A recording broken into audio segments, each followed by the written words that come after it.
Okay, guys, if we're being honest, a lot of us avoid going to the doctor unless we absolutely have to. A study by the Cleveland Clinic found nearly 2/3 of men say they put it off as long as possible. The problem with that, of course, is that it can keep doctors from detecting issues early that might have been prevented in the first place, or could even save our lives. So that's why we're teaming up this year with Franciscan Health for a campaign called Real Men Wear Gowns. We're going to be highlighting some top concerns when it comes to men's health, hearing from the experts, and hopefully motivating you to put that medical gown on. Go see the doctor. Family medicine Dr. Omar Acevedo joins me now to talk about making health a priority. Dr. Acevedo, thank you so much for being here. Thanks a lot for having me. I appreciate it. So in your experience, why do so many men neglect their health? Why do we seem to put it off until we absolutely have to go?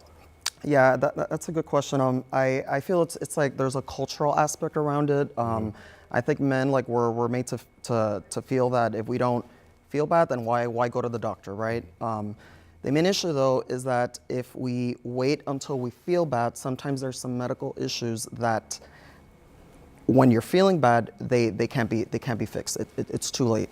You know, that's why it's important, as you're mentioning, to see the doctor. You know, a lot of times it might be too late.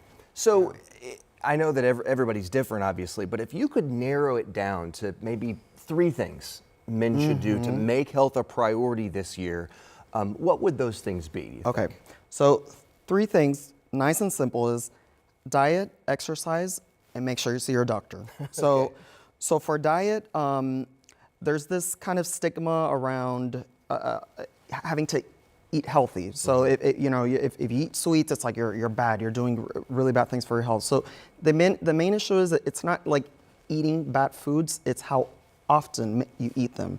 If you're making a habit out of eating them, eating your favorite sweet every once in a while is okay. Eating them every day is very different. So that's something I can mention. Eat a lot of vegetables, especially green vegetables. Okay. And exercise.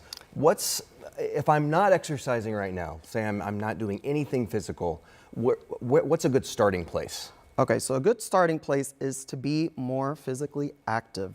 So if you're the kind of person that you're all day on the couch watching TV, stand up, do a few laps around the house. Okay. Move. Like, there's actually studies that say that people that are more physically active are less likely to have depression and memory issues such as dementia. Just physical activity. I'm not saying for you to have to walk, for miles at a time. Yeah. Any physical activity is better than none. Literally a few steps can help. Yes. Okay. Literally, yeah. Dr. Omar Acevedo, thank you so much from Franciscan Health. We've got much more of our extended conversation online. You can find it on our streaming app, WTHR+.